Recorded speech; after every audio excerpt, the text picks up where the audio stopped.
현금 인출이랑 계좌이체 가장 많이 또 제가 강의 때마다 듣는 질문입니다. 요거 한번 다양한 관점에서 정리 한번 해보도록 하겠습니다. 현금 인출하고 계좌이체 뭐 이런 부분들에 대해서 제가 강의할 때마다 많이들 이제 질문 주시는데, 팬딩에서도 이제 매 월마다 이제 간단한 질의응답이나 그 다음에 간단한 이제 세금 공부하시라고 약간의 구독 서비스 개념으로 만들었어요. 그래서 제가 봤을 때는 연애 한 번 정도 그냥 한 번씩은 들어서 이제 궁금하신 거 질문하시고 그러면 좀 괜찮지 않을까 하는 생각이 듭니다.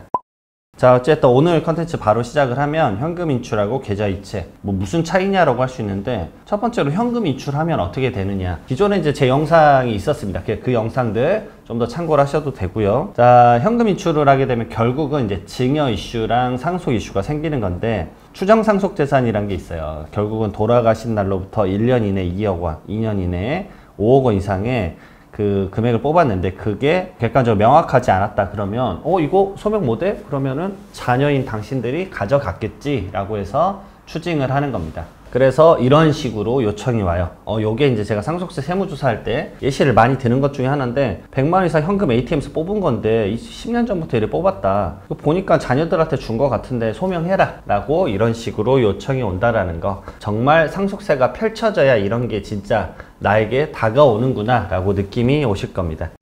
근데 원래 ATM에서 현금 뽑거나 이런 것들, 아니면은 은행 계좌 창구에서 돈 뽑는 거, 결국은 뭐다? 이 보이스피싱 때문에 그런 거예요. 그래서 이런 제도가 아주 엄격하게 정립되어 있다라는 거죠. 자, 그래서 ATM에서 600만 원 인출하던 보이스피싱 인출책, 현행범 체포. 왜 600만 원을 썼을까요, 여러분들? 제가 강의 갈 때마다 또 그 얘기 많이 하시죠. 그냥 뭐 돈 뽑아서 주면 되지 않냐라고 하는데, 돈을 못 뽑아요. 대부분의 은행 ATM에서는 1회에 100만 원이 맥스입니다. 저도 최근에 100만 원 이상 뽑을 일이 진짜 10년 만에 있었습니다. 그래서 100만 원 이상 뽑아야 돼서 제가 300만 원을 뽑아야 될 일이 있었는데 100만 원씩 3번 뽑았어요. 결국은 뽑는 시간이 꽤 걸리더라고요. 다시 연속으로 거래를 진행을 하더라도 ATM기의 그 기계가 읽는 시간이 걸려서 결국은 한 5분에서 10분 정도 걸렸었던 것 같아요. 이 600만 원 인출한다 그러면은 진짜 10분 이상 걸릴 수도 있겠고, 그 다음에 하루에 600만 원이 맥스예요. 600만 이상 뽑으면 이제 ATM에서 돈도 못 뽑아요. 꼼꼼하게 관리하고 있기 때문에 뭐 몇 억씩 돈 뽑아서 주면 된다? 옛날 얘기입니다. 이제는 되지도 않는 그런 거라고 생각이 드실 수 있어야 돼요.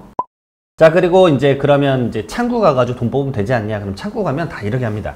고액 현금 500만 원 이상 인출할 때 고객의 특성에 맞는 맞춤형 문진을 실시를 합니다. 500만 원 이상 뽑으면 문진을 실시하고 있다는 거예요. 고객의 피해 예방을 위해서 영업적 확인 절차, 말 그대로 1000만 원 이상 인출하게 되면은 현금 인출 용도 뭐냐 물어봅니다. 그래서 피해 예방을 최종적으로 확인한다는 점. 특히나 60대 이상의 고령층의 영업점 직원이 현금 인출 목적 등에 대해서 직접 문의하는 거예요. 그래서 고객에게 문진표랑 별도로 사기 예방 안내문도 교부를 해요.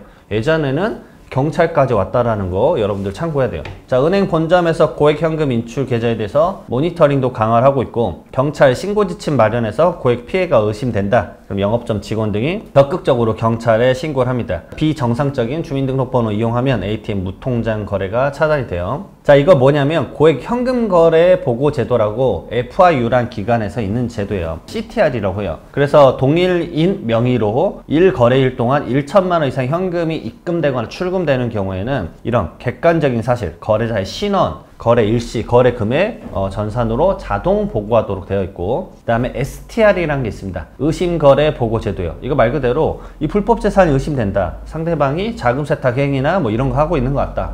1000만 원 이하 뽑아서 뭐 900만 원씩 100번을 뽑았다. 그러면 누가 봐도 의심하죠. 의심스러운 사례니까. 그러면 의심거래 보고제도를 활용한다는 거예요.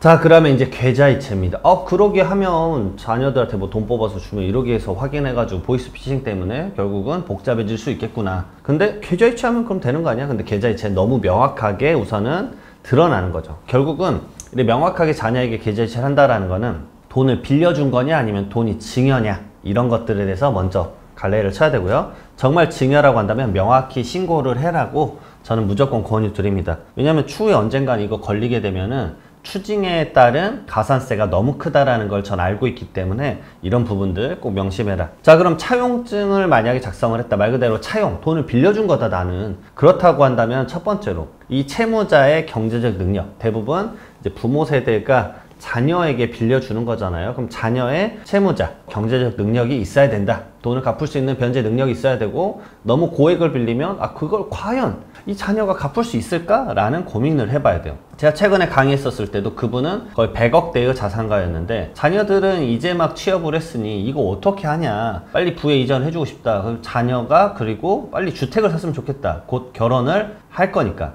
뭐 이런 것들에 대한 고민이 많이 있을 수밖에 없겠죠. 그러면은 채무자의 경제적 능력 생각해서 줘야 된다. 이 받아도 이거를 이자를 갚을 만한 변제 능력이 안 된다 그러면 그 자금을 빌려줘서는 안 된다. 그다음에 차용증 꼭 작성하라고 말씀드렸어요. 꼭 작성해라. 이거 작성 안 하면 큰일 난다. 그다음에 세 번째로 그 차용증만 쓰면 되겠냐, 그것에 맞게 현실적으로 이자 지급 내역이라도 꼭 만들어야 된다. 그리고 뭐 2억 원 미만 빌리면은 무이자로 해도 된다, 이런 것들을 알고 계신 분들이 많은데 그게 아니라 꼭 이자 지급을 하셔야 된다라는 거 말씀드려요. 그렇지 않으면 그 원금 자체가 증여라고 전부 다 볼 수 있기 때문에 그런 이슈를 꼭 고민을 하십시오.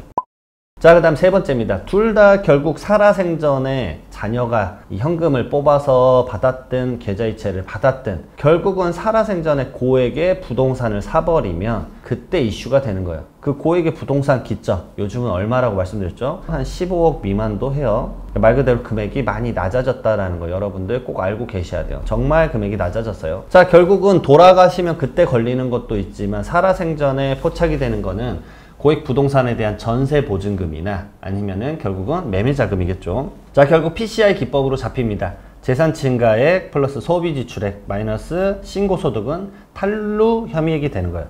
너무 명확한 전제죠. 예, 보시게 되면 재산 증가, 뭐 가상자산, 부동산, 주식, 자녀가 이런 게 증가한 거예요. 말 그대로 내가 자녀에게 이제 8억을 줬어요. 그리고 소비 지출액, 자녀가 5년간 얼마 썼나 봤더니 뭐 신용카드나 현금 영수증 이런 거 봤더니 2억을 썼어요. 그 다음에 신고한 소득금액, 자녀가 소득 번 게 얼마냐라고 했는데 5년간 많이 번 거예요. 그래도 4억을 벌었어요. 그러면은 6억 어디서 났어요? 6억 입증하십시오 라고 해가지고 입증을 못하게 되면은 그것에 따라서 추징이 일어나는 거예요. 여기서 하나 더 말씀드리지만 제가 최근에 가상자산 관련된 책도 썼다는 거 알고 계시죠? 가상자산은 본인이 입증해야 됩니다. 왜냐하면 신고되는 소득금액이 아니에요. 27년 1월 1일부터 과세가 시작되기 때문에 지금은 소득되는 이제 포착되는 소득이 아니에요. 그렇기 때문에 자기가 얼마의 시드로 시작해서 얼마를 벌었느니 이런 것들에 대해서 주구장창 설명을 해야 됩니다. 그런 업무가 많은 분들이 직접 해야 되는 거고 어려우면 세무사를 통해서 이제 업무를 진행하시는 거죠. 자, 어쨌든 오늘 말씀드린 거는 현금 인출하고 계좌이체 어떻게 좀 차이가 나는지 그 차이점을 한 영상에서 한번 찍어봤습니다. 영상 도움 되셨으면 구독과 좋아요 부탁드리고요. 다음에 또 다른 영상에서 뵙도록 하겠습니다. 감사합니다.